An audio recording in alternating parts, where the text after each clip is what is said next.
Hello friends, welcome to Telugu law students. TG law set 3 years and 5 ఇయర్స్‌కి సంబంధించి phase 2 అయితే మనకు నోటిఫికేషన్ రిలీజ్ అవ్వడం జరిగింది. 11వ తారీఖు నుంచి మనకు రిజిస్ట్రేషన్ ప్రాసెస్ అయితే ఇక్కడ స్టార్ట్ అవుతుందని చెప్పి ఇక్కడ పాపప్ ఇవ్వడం జరిగింది. అలాగే ఇక్కడ డీటెయిల్డ్ నోటిఫికేషన్ ఫేజ్ 2కి సంబంధించి కూడా ఉంది. దాన్ని ఒకసారి ఎక్స్‌ప్లెయిన్ చేస్తాను. ఇక్కడ మనం షెడ్యూల్ చూసినట్లయితే పైన అసలు ఇది ఫైనల్ ఫేజ్ అంటున్నారు.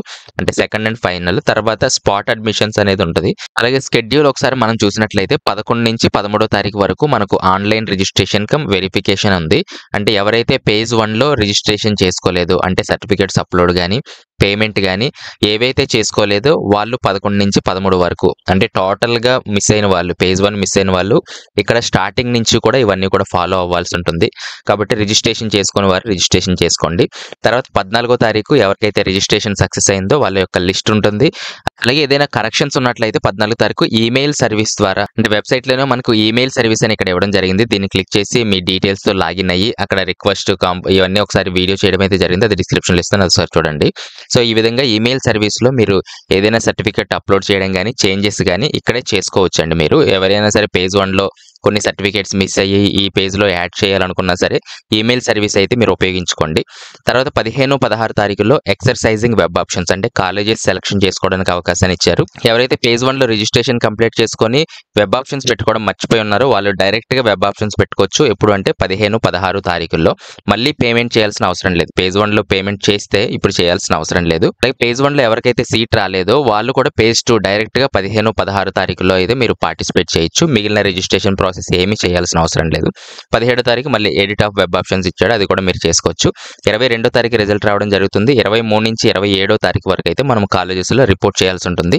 ఇదండి షెడ్యూల్. మళ్ళీ మనం కొంచెం కిందకు వచ్చేసినట్లయితే ఇక్కడ వెరీ ఇంపార్టెంట్ చెప్తున్నారు. Candidates who have already attended for certificate verification first phase can directly exercise web options for second phase of counselling as per the schedule. కాబట్టి ఫస్ట్ ఫేజ్‌లో ఎవరైతే రిజిస్ట్రేషన్ అయిపోయిందో వాళ్ళు డైరెక్ట్‌గా అయితే కాలేజెస్ సెలక్షన్ అయితే చేసుకోవచ్చు అంటున్నారు. మళ్ళీ రిజిస్ట్రేషన్ అయితే మొదటి నుంచి పెట్టాల్సిన అవసరం లేదనేది చెప్పడం జరుగుతుంది.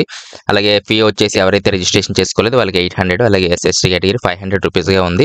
అలాగే కిందకు వచ్చేసినట్లయితే హూ షుడ్ పార్టిసిపేట్ ఫేజ్ 2 అని ఇక్కడ ఒక 5 పాయింట్లు ఇవ్వడం జరిగింది. దీని గురించి ఆల్రెడీ వీడియో చేయడం జరిగింది. మళ్ళీ అయితే నేను చేస్తాను. Who secured a seat in phase 1 web based counselling and wish to move to some other college. Phase 1లో ఎవరికైతే సీట్ వచ్చిందో కానీ మేము వేరే కాలేజ్‌కి మారాలని అనుకుంటున్నాము అనుకున్న వారైతే ఈ ఫేజ్ 2లో పార్టిసిపేట్ చేయొచ్చు. సెకండ్ పాయింట్ చూస్తే candidates who participate in phase 1 web based counselling and could not secure a seat. Phase 1లో సీట్ రాని వాళ్ళు ఎవరైతే ఉన్నారో ఫేజ్ 2లో పార్టిసిపేట్ చేయొచ్చు. మూడో పాయింట్ చూస్తే candidates who did not participate in phase 1 even though, అయితే టోటల్‌గా ఫేజ్ 1లో పార్టిసిపేట్ చేయని వారు ఇప్పుడు ఫేజ్ 2లో అయితే పార్టిసిపేట్ చేయొచ్చు. ఫోర్త్ పాయింట్ చూస్తే candidates who were allotted a seat but did report. కాబట్టి సీట్ వచ్చింది కానీ కాలేజ్‌లో రిపోర్ట్ చేయని వారు ఎవరైతే ఉన్నారో వారు ఫేజ్ 2లో అయితే పార్టిసిపేట్ చేయొచ్చు. ఫిఫ్త్ చూస్తే candidate allotted seat phase 1 cancel చేశారు. కాబట్టి ఫేజ్ 1లో సీట్ వచ్చింది కానీ అనివార్య కారణాల వల్ల ఆ సీట్ క్యాన్సిల్ అయినట్లయితే వాళ్ళు కూడా ఫేజ్ 2లో అయితే పార్టిసిపేట్ చేయొచ్చు. కింద కూడా the candidates may not that అని చెప్పి ఇక్కడ అంటున్నారు.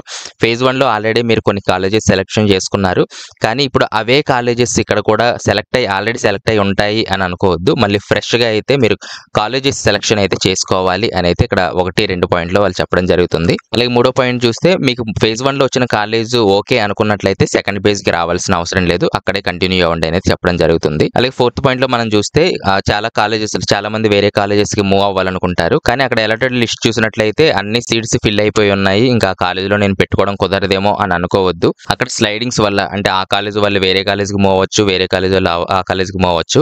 కాబట్టి స్లైడింగ్ కన్వర్షన్స్‌ని బట్టి అక్కడ ఖాళీలు ఏర్పడే అవకాశం ఉంది. కాబట్టి మీకు నచ్చిన కాలేజెస్‌లో అయితే సీట్లు పెట్టుకోవడానికి ప్రయత్నం చేయండి ఫేజ్ 2లో అని చెప్పి అయితే వాళ్ళు చెప్పడం జరుగుతుంది. కాబట్టి ఫేజ్ 2లో వీళ్ళు పార్టిసిపేట్ చేయొచ్చండి. కొంచెం కిందకు వచ్చేసినట్లయితే ఇంకా నోటిఫికేషన్స్, సర్టిఫికేట్స్ ఇవన్నీ ఉన్నాయి. దీని మీద ఏదైనా కామెంట్స్ ఉన్నట్లయితే కింద తెలియజేయండి, లేదా నాతో డైరెక్ట్‌గా మాట్లాడాలంటే కాల్ మీ ఫర్ యాప్‌లో నుంచి అయితే మీరు డైరెక్ట్‌గా మాట్లాడొచ్చు. సో నెక్స్ట్ వీడియోలో మళ్ళీ కలుస్తాను. Thanks for watching.